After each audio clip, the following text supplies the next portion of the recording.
हाथी को इंग्लिश में कहते हैं एलिफेंट। ऊंट को कहते हैं कैमल। रीछ को कहते हैं बियर। भेड़ को इंग्लिश में कहते हैं शीप। बकरी को कहते हैं गोट।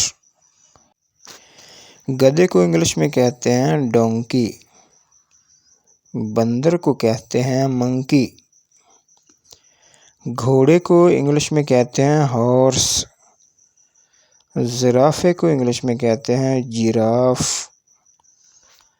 भैंस को कहते हैं बुफेलो। गाय को इंग्लिश में कहते हैं काऊ। शेर को इंग्लिश में कहते हैं लायन। वीडियो अच्छी लगी हो तो लाइक कर दें, हमारे चैनल को सब्सक्राइब कर दें। वीडियो देखने का शुक्रिया।